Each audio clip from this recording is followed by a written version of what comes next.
Yo friends, it's Kayan. Welcome to my random vlogs. Hi, good day. Yo, what's up? Welcome back to my channel. Chash. Yo guys, actually, hindi ko alam bakit ginagawa ko na naman tong random vlog na to. Pero welcome sa aking first reading vlog. Hindi ko sure kung paano yung mga reading vlog ng ibang vlogger. So, ano ba? Papanoorin nyo ba akong magbasa o babasahan ko pa? Ang hirap mag-setup. Wala akong stand ng phone. So, I believe hindi lang naman ako yung nabubudol. Kasi nung nakaraan, 7-7 and I scrolled, I got bored. Napa-check out ako ng libro. Hindi lang isa, hindi lang dalawa, kundi 60 libro. And I don't know if it's legal kasi nabili ko lang siya sa super murang halaga. Since super murang halaga lang siya, I believe nakikita ko is printed kind of book lang siya and hindi siya yung original talaga. So, sa author po, forgive me for I have seen and bought that kind of printed book. Pero kung nagkapera na ako, siguro baka pwedeng bumili ako ng original. Pagtapos ko na siyang basahin, sorry talaga. I really hate fake kinds of things, pero I got tempted sa 7-7. So ngayon mag-unbox muna tayo. Dumating siya kahapon, so 6 books siya. Hindi ko alam kung something na magkaka-connect siya, pero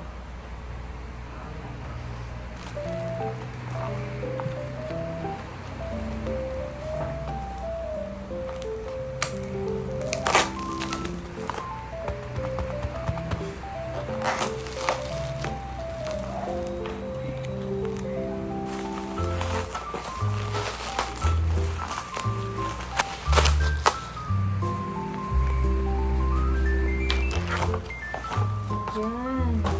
Ito po siya guys. Kung makikita nyo. Talagang binili ko yung ano.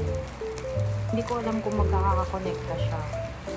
Pero yung isa dito is talagang lagi kong nakikita and I guess famous book siya. So why not try kong basahin lahat, diba?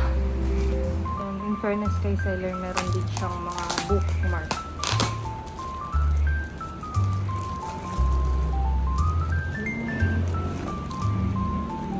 Hindi ko na naman ang pagkakasunod-sunod. Ano ba yun? Yung pinaka-famous? Ito. I believe ito yung pinaka-famous na lagi kong nakikita sa internet. Yung book na Before the Coffee Gets Cold. I actually love collecting books, pero most of them hindi ko talaga siya nababasa kasi sobrang tamad ko. Yung tita ko, binibigyan niya ako ng libro from ibang bansa. Tapos mostly John Green. So may tatlo na akong nabasang John Green. Yung isa, yung Abundance of Catherine. Ano pa tagilid pa. Paulit-ulit ko siyang binabasa. Lagi ako from the start. Tapos hindi ko natatapos. Again, author, forgive me for I have seen. Binili ko siya in a cheaper price and not original. Pero sana mabili ko yung original nito. I don't know how to update. Paano ko ba siya gagawin? Pero I'll check the other kind of reading vlogs sa mga vlogger. Maybe every episode I'll have my take. I don't know. So yun muna guys. Unbox ko na siya.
Okay,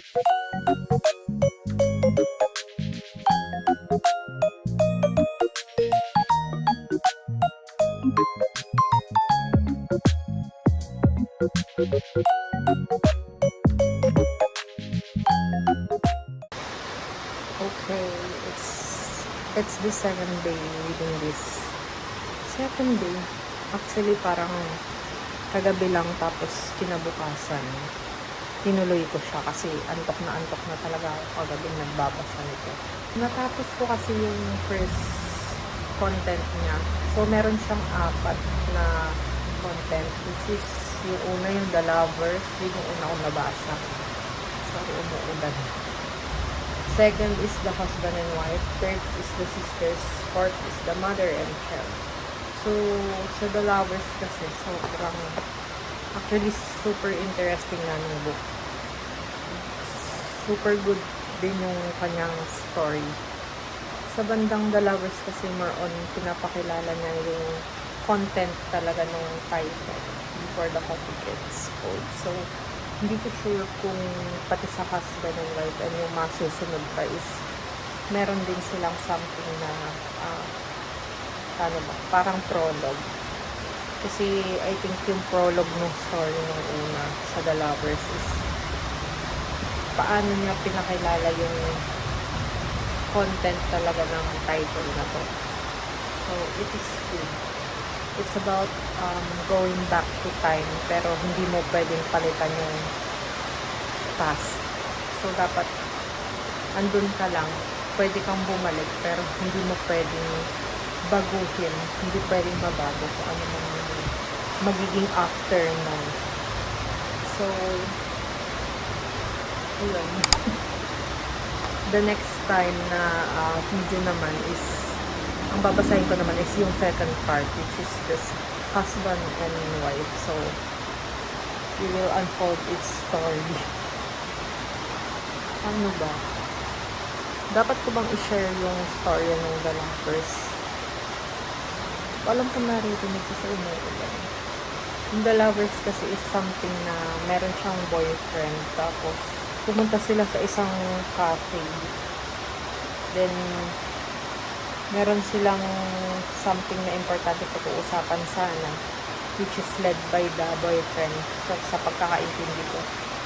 Kaso, siguro yung girl protagonist is something na ina-expect niya na sana maganda yung magiging kalabasan ng pag-uusapan nila. So, parang nag-ano yung guy na magkaroon sila ng serious conversation. Kaso, parang sa sobrang kaba din ng lalaki, hindi niya masabi kung ano ba yung gusto niyang sabihin. So, yung babae na inis siya. Na parang hayaan na lang, wag nang pag-usapan. Then later on, nalaman niya na pumunta ng Amerika yung lalaki. Nag-break siguro sila after na. Then bumalik siya 1 week after dun sa cafe. Then, dahil bumalik siya kasi may nalaman siyang secret or urban legend na yung kapihan na yun is rumored to nagpapabalik sila or time traveling cafe siya. So, sa una hindi siya naniniwala. Pero, trinay niya pa rin. And, may mga ilang characters din doon. So, ayun. Overall, good yung unang story. So, I don't know if magiging konektado din siya dun sa second, third, and fourth na story. So, ayun lang guys. Thank you. Thank you for watching. Bye. See you on the next story reading vlog, whatever. Bye!